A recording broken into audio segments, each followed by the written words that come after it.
Hello friends, welcome to Rashneet medical education.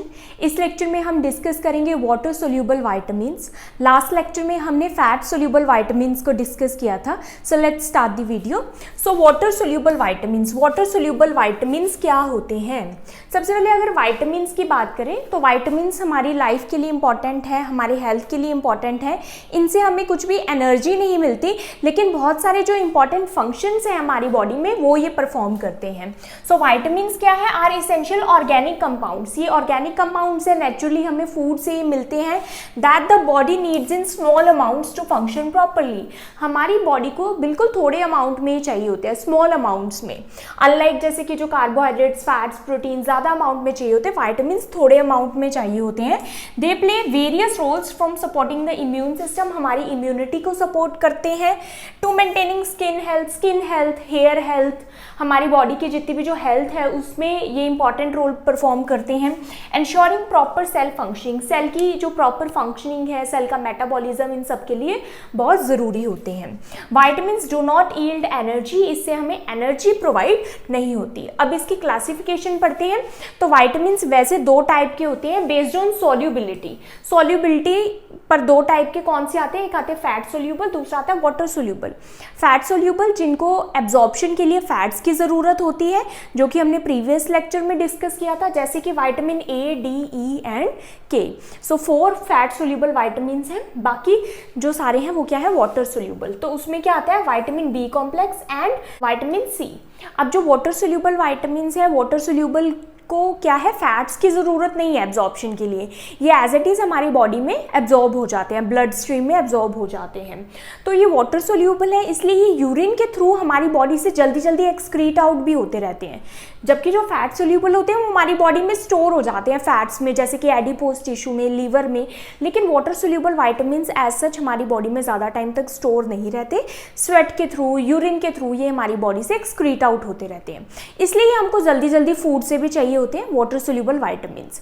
Water soluble vitamins क्योंकि ये store नहीं होते तो ये टॉक्सिसिटी बहुत रेयर कोज करते हैं। हमारी बॉडी में यूजुअली टॉक्सिसिटी नहीं कोज करते अगर हम इनको ज़्यादा अमाउंट में भी कंज्यूम कर ले तो भी, क्योंकि ये यूरिन के थ्रू अल्टीमेटली एक्सक्रीट आउट हो जाते हैं। अब वाटर सोल्यूबल वाइटामिन में विटामिन बी कॉम्प्लेक्स आता है। बी कॉम्प्लेक्स का मतलब है इसके बहुत सारे ग्रुप्स हैं। बी ग्रुप भी बोल सकते हो, बी फॉर्म भी बोल सकते हो, विटामिन बी फॉर्म्स। तो इसमें कितने आते हैं? 8 आते हैं total. Vitamin B1, B2, B3, B5, B6, B7, B9 and B12। तो इसमें वैसे तो सभी इंपॉर्टेंट है, आपको एक आइडिया होना चाहिए, लेकिन ज़्यादा इंपॉर्टेंट कौन से? विटामिन B1 इंपॉर्टेंट है, विटामिन B9, B12 ये बहुत ज़्यादा इंपॉर्टेंट है। विटामिन B9 स्पेशली ज़्यादा इंपॉर्टेंट है। वैसे सभी के बारे में आपको नॉलेज होनी चाहिए क्योंकि क्वेश्चन कहीं से भी आ सकता है, लेकिन अगर हम देखें तो विटामिन B9 सबसे इंपॉर्टेंट है इसमें। देन आता है vitamin C. Vitamin C water soluble vitamin ही है। उसके बाद आता है based on response to heat. अब हीट पर ये कैसे रिएक्ट करते हैं कि विटामिन्स को अगर हीट किया जाए कि कुकिंग, जैसे कि कुकिंग होती है, डायरेक्ट हीट होती है वो, तो उस पे विटामिन कैसे रिएक्ट करते हैं इस बेसिस पर भी दो में डिवाइड किया गया है, heat stable and heat unstable vitamin. जो हीट स्टेबल विटामिन होते हैं वो होते हैं vitamin A, D, E and के। अगेन जो फैट सोल्यूबल विटामिन है वो सभी क्या है? हीट स्टेबल है। हीट स्टेबल मतलब इनको कुकिंग भी कर लो तो भी इनकी जो न्यूट्रिशनल वैल्यू है वो लॉस नहीं होती, मीन्स ये विटामिन एज इट इज रहते हैं। अब जो हीट अनस्टेबल विटामिन है, अनस्टेबल मतलब कि इनको जब कुकिंग करते हैं तो इनकी जो न्यूट्रिशनल वैल्यू है वो लॉस हो जाती है। तो आप ये बोल सकते हो कि ये विटामिन क्या हो जाते हैं? डैमेज हो जाते हैं। इनकी जो न्यूट्रिशन हमें इन विटामिन से मिलना था वो तब नहीं मिलता अगर हम इनको कुकिंग करते हैं, हीट पर रखते हैं ज़्यादा टाइम के लिए। इसमें आता है विटामिन सी। विटामिन सी को हम हीट करते हैं तो ये खराब हो जाता है, लॉस हो जाता है। एंड कुछ विटामिन बी जैसे कि विटामिन B1 और फॉलिक एसिड। फॉलिक एसिड कौन सा है? Vitamin B9। तो विटामिन B9 का ही दूसरा नाम फॉलिक एसिड भी है। तो विटामिन B1 और B9 ये दोनों भी क्या है? Heat unstable and vitamin C भी। अब उसके बाद सबसे पहले आता है विटामिन सी। विटामिन सी को हम एस्कॉर्बिक एसिड भी बोलते हैं। तो इनके क्या है? ऑल्टरनेटिव नेम भी है जिसको आपको याद रखना है। तो विटामिन सी एस्कॉर्बिक एसिड, इसके फंक्शंस क्या है? सबसे पहले जो विटामिन सी है वो एज एन एंटीऑक्सीडेंट वर्क करता है। तो एंटीऑक्सीडेंट वर्क करता है, इसलिए ये क्या करता है, protecting cells from oxidative stress. हमारी बॉडी में क्या होते हैं, फ्री रेडिकल्स होते हैं जो कि सेल्स को डैमेज करते हैं। तो जो एंटीऑक्सीडेंट्स होते हैं वो फ्री रेडिकल से प्रिवेंट करते हैं सेल्स को, ताकि ये सेल्स को डैमेज ना कर सके। तो as an antioxidant very important vitamin C act करता है। दूसरा क्या है, ये कोलेजन की सिंथेसिस को प्रमोट करता है। तो कोलेजन किसके लिए एसेंशियल होता है, हमारे स्किन के लिए, ब्लड वेसल्स के लिए, टेंडन्स के लिए, लिगामेंट्स के लिए और वुंड की हीलिंग के लिए भी कोलेजन इसेंशियल है। तो कोलेजन की सिंथेसिस को प्रमोट करता है। अगर विटामिन सी नहीं होगा तो हमारी स्किन हेल्थ, ब्लड वेसल्स की जो हेल्थ है उन पे असर पड़ेगा, प्लस साथ में ही जो वुंड हीलिंग है वो डिले हो जाएगी, जो वुंड्स है वो हील नहीं हो पाएंगे टाइम से। उसके बाद आता है एनहांसेस इम्यून फंक्शन। तो विटामिन सी हमारी इम्यूनिटी के लिए भी बहुत अच्छा है bye supporting various cellular function. तो हमारे जो इम्यून सिस्टम है उसके लिए विटामिन सी बहुत ज़रूरी है, इसलिए हम क्या कहते हैं कि विटामिन सी लो, इम्यूनिटी अपनी इम्प्रूव करो, इसलिए बोलते हैं। Aids in iron absorption. अब जो आयरन की जो एब्जॉर्प्शन है, आयरन की जो एब्जॉर्प्शन है वो किसकी वजह से ज़्यादा होती है, वो विटामिन सी की वजह से ज़्यादा होती है। इसलिए जब हम आयरन की टैबलेट्स देते हैं साथ में विटामिन सी की टैबलेट, या फिर ये बोलते हैं कि हाँ विटामिन सी कंज्यूम करो। विटामिन सी किस में होता है, खट्टी चीज़ों में होता है, जैसे कि ऑरेंज जूस हो गया, लेमन हो गया, तो इनमें बहुत ज़्यादा विटामिन सी होता है। तो इसलिए बोलते हैं जब भी आयरन लेते हैं तो साथ में ही विटामिन सी देते हैं, ताकि जो आयरन की एब्जॉर्प्शन है वो और अच्छे से हो सके। इसके जो सोर्सेज हैं, सोर्सेज क्या है, ज़्यादातर जो खट्टी चीज़ें होती हैं, सिट्रस फ्रूट्स जो होते हैं, सिट्रस फ्रूट्स हो गए, जैसे ऑरेंज हो गए, लेमन हो गए, गुआवा में भी विटामिन सी पाया जाता है, स्ट्रॉबेरीज हो गई, bell pepper, broccoli and tomatoes, इनमें सब में क्या होता है, विटामिन सी रिच अमाउंट में प्रेजेंट होता है। अब इसकी डेफिशिएंसी से होता है vitamin C, C for scurvy. वैसे तो स्कर्वी कहाँ से स्टार्ट हो रहा है, एस से स्टार्ट हो रहा है, लेकिन साउंड कैसे कर रहा है, सी से ही कर रहा है, स्कर्वी। तो विटामिन सी की डेफिशिएंसी से स्कर्वी होता है। स्कर्वी में क्या आता है, जिंजिवाइटिस आता है, मीन्स जो हमारे गम्स है उनकी इन्फ्लामेशन हो जाती है। तो जिंजिवाइटिस जिसको गम्स की इन्फ्लामेशन बोलते हैं, उसमें क्या आता है, ब्लीडिंग गम्स, गम से ब्लीडिंग होने लग जाती है, गम्स में स्वेलिंग हो जाती है, पेनफुल गम्स होते हैं, जिसको हम क्या बोलते हैं, स्कर्वी बोलते हैं। स्किन प्रॉब्लम्स हो सकती है अगर विटामिन सी की डेफिशिएंसी है, फैटीग, थकावट होगी, पुअर वुंड हीलिंग, वुंड जो है हील नहीं होगा, डिले वुंड हीलिंग होगी, फ्रीक्वेंट इन्फेक्शंस, क्योंकि इम्यूनिटी जो है उसमें सपोर्ट करता है विटामिन सी, तो फ्रीक्वेंट इन्फेक्शन हो गया अगर विटामिन सी की डेफिशिएंसी होगी। उसके बाद आता है विटामिन बी फॉर्म। तो हमने विटामिन सी पढ़ लिया, विटामिन बी के जितने भी जो कॉम्प्लेक्स है, जितने भी इसमें आते हैं 8 विटामिन, वो हम पढ़ेंगे। सबसे पहले है विटामिन B1। B1 को हम क्या बोलते हैं, थायमिन बोलते हैं। अब इसके फंक्शंस क्या है, play a crucial role in metabolism. कौन सा मेटाबॉलिज्म, कार्बोहाइड्रेट का मेटाबॉलिज्म। तो कार्बोहाइड्रेट के मेटाबॉलिज्म के लिए विटामिन B1, थायमिन बहुत जरूरी है।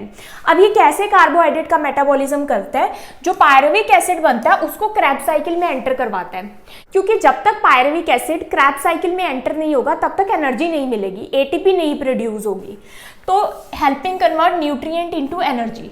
तो इसका बेसिक्स आप याद रखो कि जो थायमिन है विटामिन B1 वो कार्बोहाइड्रेट के मेटाबॉलिज्म में हेल्प करता है, जिससे एनर्जी मिलती है सेल्स को।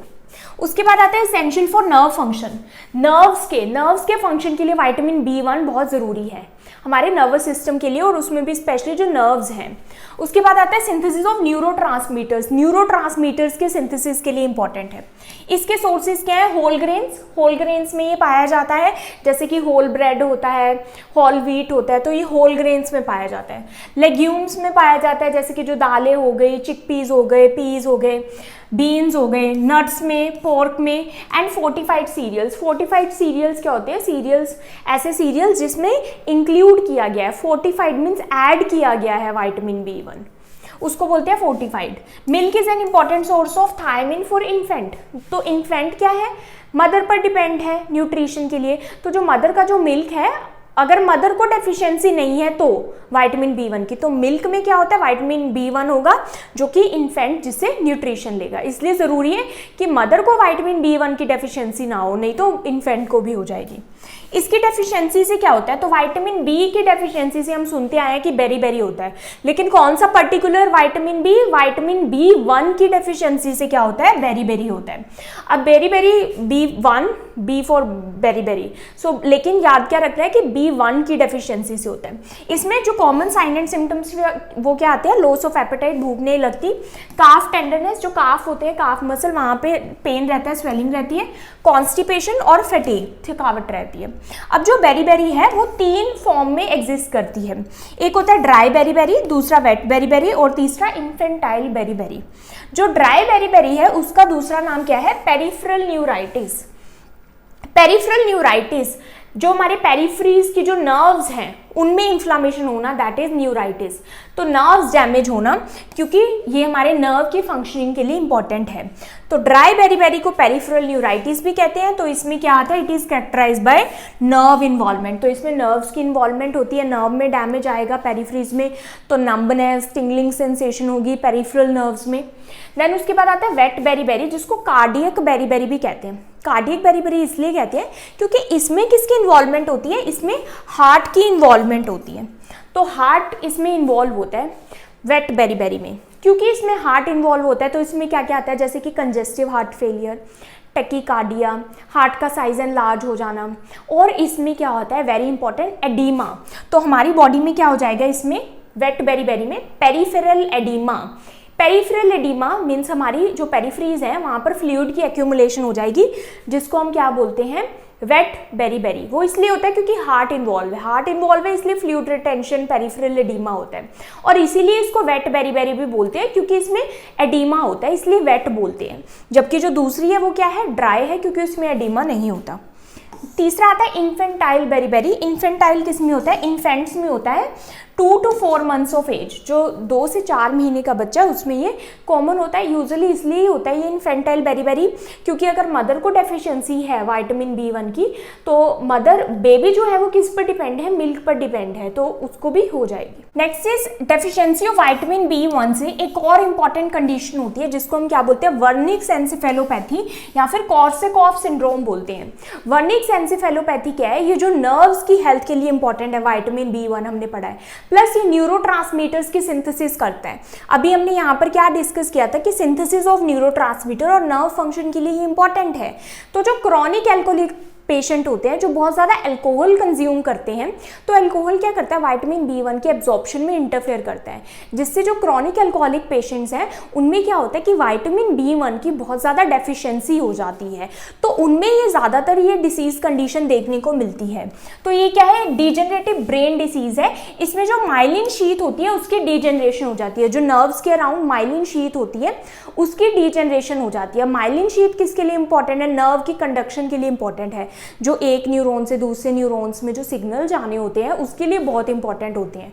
तो ये किस लिए होता है कि एक तो न्यूरोट्रांसमीटर्स नहीं बनते, और इसमें जो कॉमनली न्यूरोट्रांसमीटर की डेफिशिएंसी हो जाती है वो कौन सा है, एसिटाइलकोलाइन एंड गाबा। ये दोनों न्यूरोट्रांसमीटर की डेफिशिएंसी प्लस नर्व्स का डैमेज के कारण ये होता है। Due to deficiency of thiamine particularly chronic alcoholism में ये देखने को मिलता है। इसके सिम्टम्स क्या आएंगे, कंफ्यूजन होगी, अनस्टेडी गेट, जो बैलेंस है पेशेंट का वो नहीं रहेगा।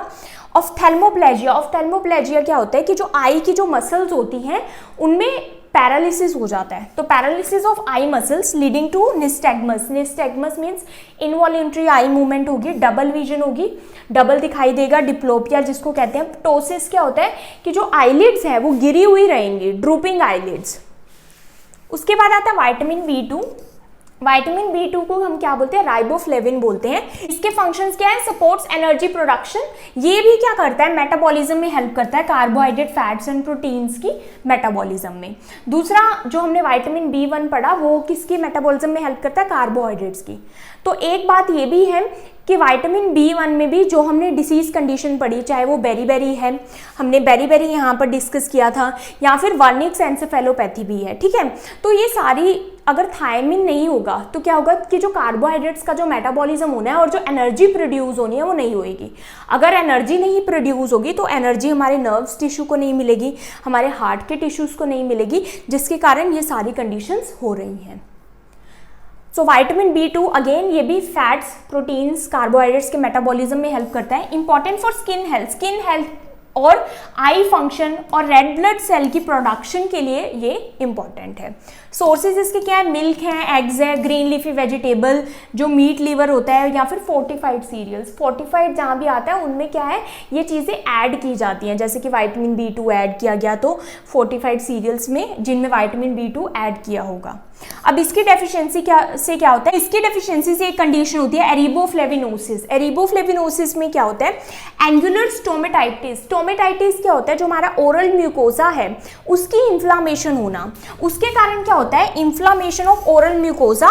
अब इसमें क्या आता है, cheilosis, fissuring and scaling of lips. Lips भी फटे फटे हो जाते हैं, उनमें स्केलिंग हो जाती है, फिशरिंग, उनमें जो मांस है जैसे ऐसे लगेगा कि फट गया है, तो लिप्स क्या है, फटे फटे नजर आएंगे ज़्यादा ही। उसके बाद ग्लोसाइटिस, इन्फ्लामेशन ऑफ टंग, टंग में भी इन्फ्लामेशन होगी, और साथ में ही जो आईज है, आई फंक्शन के लिए भी इंपॉर्टेंट है, आईज क्या रहेंगी, रेड रहेंगी। उसके बाद नेक्स्ट आता है विटामिन B3 जिसको हम क्या बोलते हैं, नायसिन बोलते हैं। तो फॉर्म्स इसकी क्या है, एक तो है निकोटिनिक एसिड। निकोटिनिक एसिड किस में यूज होता है, सप्लीमेंट्स में यूज होता है और मेडिकेशंस में यूज होता है। उसके बाद आता है निकोटिनामाइड, या फिर इसको हम क्या बोलते हैं, नायसिनामाइड बोलते हैं। ये स्किन केयर प्रोडक्ट्स में, आजकल बहुत सारे स्किन केयर प्रोडक्ट्स आ रहे हैं जिसमें क्या इंक्लूड होता है, नायसिन, नायसिनामाइड कहते हैं, उसमें इंक्लूड होना चाहिए। तो वो क्या है, विटामिन B3 है, एंड ये कुछ सप्लीमेंट्स में भी ऐड किया जाता है। उसके बाद आता है फंक्शंस। फंक्शंस इसके क्या है, involve in energy metabolism and repair of DNA के रिपेयर के लिए, और energy metabolism, carbohydrates, fats, proteins के मेटाबॉलिज्म के लिए जरूरी है। स्किन हेल्थ इसका इंपॉर्टेंट पॉइंट, बहुत इंपॉर्टेंट है स्किन हेल्थ के लिए। Proper functioning of digestive system, even की जो डाइजेस्टिव सिस्टम है उसमें भी इंपॉर्टेंट रोल प्ले करता है पेरिस्टाल्सिस में। सोर्सेज इसके क्या है, meat, fish, poultry, whole grains and peanuts, इनमें ये पाया जाता है। डेफिशिएंसी से क्या होता है, पेलेग्रा डिसीज होती है। इसमें क्या आता है, 3D आता है। 3D मतलब कौन कौन सी चीज़ें, एक तो डर्मेटाइटिस, हमारी जो स्किन की इन्फ्लामेशन हो जाती है, डायरिया होता है, और dementia. Dementia means memory loss. तो ये 3D इसमें आते हैं पेलेग्रा में। उसके बाद आता है विटामिन B5। विटामिन B5 को हम क्या बोलते हैं, पेंटोथेनिक एसिड बोलते हैं। तो 5 मीन्स पेंटो, तो ऐसे आप याद रख सकते हो, पेंटोथेनिक एसिड। इसके जो फंक्शंस है वो क्या है, integral in synthesis of coenzyme A। Coenzyme A की सिंथेसिस ये करता है जो कि फैट्स के मेटाबॉलिज्म के लिए जरूरी है, फैटी एसिड के मेटाबॉलिज्म के लिए। Involve in synthesis of hormone and cholesterol, जो भी जैसे कि जो स्टेरॉइडल हार्मोन्स है उसकी सिंथेसिस के लिए ज़रूरी है, कोलेस्ट्रॉल की सिंथेसिस के लिए ज़रूरी है। इसके सोर्सेज क्या आते हैं, chicken, beef, potatoes, oats, tomatoes and whole grains. Again deficiency से क्या होता है, इसकी बर्निंग फूड सिंड्रोम होता है। बर्निंग फूड सिंड्रोम, अगेन ये सिंथेसिस किसकी कर रहा है, कोएंजाइम A, जो कि फैट्स के मेटाबॉलिज्म के लिए ज़रूरी है। तो एनर्जी नहीं होगी तो क्या होगा कि हमारे जो नर्व्स हैं, पेरिफेरी नर्व्स, उनको एनर्जी नहीं मिलेगी, जिसके कारण बर्निंग फूड सिंड्रोम होता है, जिसमें पेनफुल सोल्स होती हैं कोज बाय पेरिफेरल न्यूरोपैथी। जो पेरिफेरल नर्व्स हैं वहाँ डैमेज होना स्टार्ट हो जाता है, जिसके कारण जो पैर हैं वो पेनफुल होते हैं, बहुत ज़्यादा बर्निंग होते हैं, फैटीग, इरिटेबिलिटी एंड नंबनेस भी उनमें देखने को मिलती है। उसके बाद आता है विटामिन B6। विटामिन B6 को हम क्या बोलते हैं, पायरिडॉक्सिन बोलते हैं। पायरिडॉक्सिन के फंक्शंस क्या है, involve in amino acid metabolism. First amino acid का मेटाबॉलिज्म करता है, प्रोटीन्स का, न्यूरोट्रांसमीटर की सिंथेसिस करता है एंड हीमोग्लोबिन की प्रोडक्शन के लिए ज़रूरी है। सोर्सेज इसके क्या, poultry, fish, potatoes, bananas and fortified cereals. Poultry आप समझते हैं ना, जैसे कि जो एग्स हो गए उनमें ये पाया जाता है। उसके बाद आता है डेफिशिएंसी से क्या होता है, पेरिफेरल न्यूराइटिस। अगेन ये क्या है, पेरिफेरल न्यूराइटिस, क्योंकि अगर मेटाबॉलिज्म अच्छे से नहीं करेगा, न्यूरोट्रांसमीटर की सिंथेसिस नहीं करेगा, तो जो नर्व्स हैं उनमें डैमेज होगा। एनीमिया होगा क्योंकि हीमोग्लोबिन के प्रोडक्शन के लिए ज़रूरी है। और न्यूरोलॉजिकल सिम्टम्स क्या आ सकते हैं, डिप्रेशन, कन्फ्यूजन, और इम्यून सिस्टम भी इससे वीक होता है। एंटी ट्यूबरकुलर ड्रग, एक ड्रग है एंटी ट्यूबरकुलर, जो कि जब टीबी हो जाता है, ट्यूबरकुलोसिस हो जाता है, तब दिया जाता है, जिसको हम क्या बोलते हैं, आइसोनियाजिड। आइसोनियाजिड क्या है, इसका एंटागोनिस्ट है पायरिडॉक्सिन का, विटामिन B6 का। एंटागोनिस्ट का मतलब है कि ये इसके अगेंस्ट वर्क करता है। तो क्या होता है, so to prevent peripheral neuritis in patient receiving INH should be given supplementary pyridoxine. तो अगर किसी पेशेंट को ट्यूबरकुलोसिस है, टीबी है, और उसको आइसोनियाजिड ड्रग दी जा रही है, तो आइसोनियाजिड क्या करेगा, विटामिन B6 के अगेंस्ट वर्क करेगा, तो ये विटामिन B6 हमारी बॉडी में नहीं लगने देगा, तो इसलिए ये हमें सप्लीमेंट बाहर से भी पायरिडॉक्सिन देना पड़ता है, एक्स्ट्रा पायरिडॉक्सिन अलग से सप्लीमेंट्स के फॉर्म में देना पड़ता है जो पेशेंट INH आइसोनियाजिड रिसीव कर रहे हैं, और कितना 10 mg पर डे देना पड़ता है ताकि पेरिफेरल न्यूराइटिस ना हो, क्योंकि इससे क्या होता है, पेरिफेरल न्यूराइटिस होता है अगर इसकी डेफिशिएंसी हो जाए तो। विटामिन B7 को हम क्या बोलते हैं, बायोटिन बोलते हैं। इसके फंक्शन क्या है, essential for energy metabolism, again ये भी energy metabolism means fats, carbohydrate, proteins के मेटाबॉलिज्म के लिए जरूरी है। Support healthy hair, skin and nails, इसका इंपॉर्टेंट फंक्शन क्या है कि ये जो हमारे हेयर हैं, स्किन है, नेल्स हैं, इसके लिए बहुत इंपॉर्टेंट है, तो ये भी प्रोडक्ट्स में भी यूज होता है बायोटिन। उसके बाद आता है सोर्सेज इसके क्या है, eggs, nuts, seeds, fish, whole grains.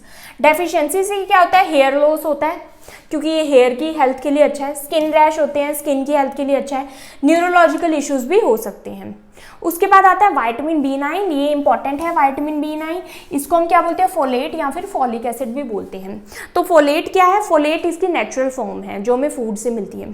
Folic acid क्या है, सिंथेटिक फॉर्म है जो बनाई जाती है इसकी, वो फॉलिक एसिड कहलाती है। अब इसके फंक्शन क्या है, first important function synthesis and repair of nucleic acid, जो DNA RNA होता है सेल्स में, उसकी सिंथेसिस और रिपेयर के लिए ज़रूरी है। अब उसकी सिंथेसिस और रिपेयर के लिए ज़रूरी है, मतलब सेल के डिवीजन के लिए ये ज़रूरी है, सेल्स की ग्रोथ के लिए ज़रूरी है विटामिन B9 प्लस। अब देखो सेल की जो ज़्यादा ग्रोथ हो रही है वो कब हो रही है, एक तो ड्यूरिंग प्रेगनेंसी, जब जो बच्चा है वो वोम में है तब डेवलप हो रहा है, तब ज़रूरत है इसकी ज़्यादा, और दूसरा ड्यूरिंग इन्फेंसी, जब इन्फेंट जो है वो भी ग्रो करता है ज़्यादा तब भी इसकी ज़रूरत है। तो इसलिए जो प्रेग्नेंट मदर है उसको कंसीव करने से पहले ही, 1 महीना पहले ही फॉलिक एसिड दिया जाता है, विटामिन B9 दिया जाता है ताकि जो बच्चे की जो ग्रोथ है वो अच्छे से हो। प्लस फर्स्ट ट्राइमेस्टर तक दिया जाता है, फर्स्ट 3 मंथ्स ऑफ प्रेगनेंसी तक दिया जाता है। ये न्यूरल ट्यूब जो डिफेक्ट है उसको भी प्रिवेंट करता है। न्यूरल ट्यूब बच्चे में अगर उसमें डिफेक्ट आ जाए वो विटामिन B9 की डेफिशिएंसी की वजह से ही आता है, अभी हम पढ़ेंगे। Red blood cell formation in bone marrow, जो रेड ब्लड सेल्स की जो फॉर्मेशन है उसके लिए बहुत इंपॉर्टेंट रोल प्ले करता है विटामिन B9। अगर विटामिन B9 नहीं होगा तो मेगैलोब्लास्टिक एनीमिया हो जाता है, जो रेड ब्लड सेल्स है उसका साइज बहुत बड़ा हो जाता है, वो नॉन फंक्शनल हो जाते हैं। During pregnancy adequate level of folic acid is crucial for preventing neural tube defects in developing foetus. वही बात अभी मैंने बताई कि प्रेगनेंसी के दौरान विटामिन B9 बहुत ज़रूरी है। उसके बाद सोर्सेज इसके के जो नेचुरल सोर्स है वो क्या है, नेचुरल जो पाया जाता है वो उसको हम बोलते हैं फोलेट।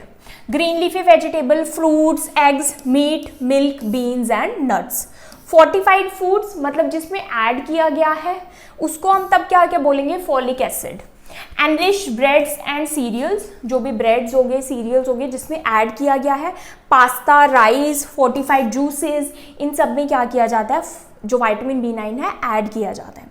रिकमेंडेड डेली इनटेक कितना चाहिए, एडल्ट को चाहिए 200 micrograms per day according to ICMR है ये।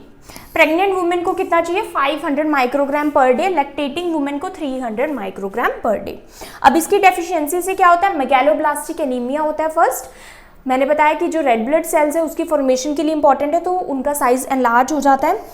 Neural tube defects, neural tube defect करता है, अगर इसकी डेफिशिएंसी हो जाती है तो ये बहुत इंपॉर्टेंट है प्रेग्नेंट मदर को फॉलिक एसिड देना है। इससे न्यूरल ट्यूब डिफेक्ट जो बच्चे हैं उनमें नहीं होता, क्योंकि न्यूरल ट्यूब क्या है, ड्यूरिंग इनिशियल डेज जब कंसीव होता है एंड बेबी की जो ग्रोथ है वो स्टार्ट ही होती है, बेबी की फॉर्मेशन स्टार्ट होती है वूम में, तब न्यूरल ट्यूब बनती है, तो उसमें कोई डिफेक्ट ना है, इसलिए फॉलिक एसिड ज़रूरी है। एलिवेटेड होमोसिस्टीन लेवल, और ये क्या है, होमोसिस्टीन के लेवल को भी कंट्रोल करता है। होमोसिस्टीन एक अमाइनो एसिड है जिसका अगर लेवल बॉडी में ज़्यादा हो जाता है, जो हमारे हार्ट की जो कंडीशंस हैं उसके लिए बहुत हार्मफुल है ये, इसका हाई लेवल। तो होमोसिस्टीन अगर ज़्यादा होगा तो कार्डियोवैस्कुलर डिसीज कंडीशन होगी, तो उसको भी रेगुलेट करता है फॉलिक एसिड, और अगर इसकी डेफिशिएंसी होगी तो होमोसिस्टीन का लेवल हाई हो जाएगा। उसके बाद आता है विटामिन B12। विटामिन B12 के अदर नेम्स क्या है? मिथाइल कोबालामाइन, साइनोकोबालामाइन या फिर सिंपली इसको कोबालामिन भी बोलते हैं।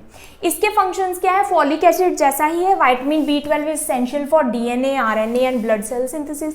ये भी जो सेल्स के ग्रोथ डिवीजन के लिए इंपॉर्टेंट है, प्लस ब्लड सेल्स की सिंथेसिस के लिए इंपॉर्टेंट है, रेड ब्लड सेल्स की सिंथेसिस। तो अगर इसकी डेफिशिएंसी होगी, मेगालोब्लास्टिक एनीमिया भी होता है, परनीशियस एनीमिया भी होता है। वो मैं बताती हूँ क्यों होता है। Crucial for maintaining myelin sheath, myelin sheath की फॉर्मेशन के लिए इंपॉर्टेंट है। Also helps in energy production. Energy production मतलब कि जो मेटाबॉलिज्म है कार्ब्स का, फैट्स का, प्रोटीन्स का, उसके लिए भी इंपॉर्टेंट है। Vitamin B12 works with folate and vitamin B6 to control homocysteine level. तो ये भी होमोसिस्टीन के लेवल को कंट्रोल करता है। Absorption occur in terminal part of ileum. अब ये जो विटामिन B12 है, इसका जो एब्जॉर्प्शन है वो स्मॉल इंटेस्टाइन के लास्ट पार्ट में होता है, टर्मिनल पार्ट ऑफ इलियम। मतलब कि जो टर्मिनल पार्ट है स्मॉल इंटेस्टाइन का, इलियम, वहां पर इसका एब्जॉर्प्शन होता है बाय इंट्रिंसिक फैक्टर। अब ये एब्जॉर्प्शन किसकी वजह से होता है? स्टमक के जो पैराइटल सेल्स हैं वो क्या सिक्रीट करते हैं? इंट्रिंसिक फैक्टर सिक्रीट करते हैं, और यही इंट्रिंसिक फैक्टर विटामिन B12 की एब्जॉर्प्शन करवाता है स्मॉल इंटेस्टाइन में। अगर ये इंट्रिंसिक फैक्टर की डेफिशिएंसी होती है किसी वजह से, तो ये विटामिन B12 की एब्जॉर्प्शन नहीं होगी और डेफिशिएंसी हो जाएगी, जिसको हम क्या बोलते हैं? परनीशियस एनीमिया बोलते हैं। रिक्वायरमेंट इसकी क्या है? एडल्ट को 1 माइक्रोग्राम पर डे चाहिए, प्रेगनेंसी में 1.2 माइक्रोग्राम एंड लैक्टेशन में 1.5 माइक्रोग्राम पर डे चाहिए। सोर्सेज इसके सिर्फ क्या है? एनिमल सोर्स है, एनिमल से मिलते हैं। मीट हो गया, fish, poultry, eggs and dairy से ये प्रोवाइड होता है। तो अगर कोई वेजिटेरियन है, वीगन है, वेजिटेरियन डेयरी प्रोडक्ट्स कंज्यूम कर सकते हैं, लेकिन अगर कोई वीगन है या फिर कोई जो डेयरी प्रोडक्ट्स लैक्टोज इंटॉलरेंट है, तो उसको क्या लेने पड़ेंगे? देन सप्लीमेंट्स लेने पड़ेंगे इसके। डेफिशिएंसी से क्या होता है? मेगालोब्लास्टिक एनीमिया और परनीशियस एनीमिया। मेगालोब्लास्टिक एनीमिया होता है एक तो आरबीसीज का जो साइज है वो बड़ा हो जाता है। परनीशियस एनीमिया क्यों होता है? क्योंकि इंट्रिंसिक फैक्टर की डेफिशिएंसी की वजह से विटामिन B12 एब्जॉर्ब नहीं होगा, जिसको परनीशियस एनीमिया कहते हैं। डीमाइलिनेटिंग इन न्यूरॉन्स, क्योंकि ये माइलिन शीथ की हेल्थ के लिए भी इंपॉर्टेंट है, उसकी सिंथेसिस के लिए इंपॉर्टेंट है। तो न्यूरॉन्स में डीमाइलिनेशन हो जाता है, जिसके सिम्टम्स क्या है? नंबनेस और tingling sensation in fingers and infertility भी इससे होता है। सो थोड़ा सा बड़ा लेक्चर था, बट आई होप आपको ये क्लियर हुआ water soluble vitamins. If you understood this video then please like, subscribe and share to my channel. Thank you for watching.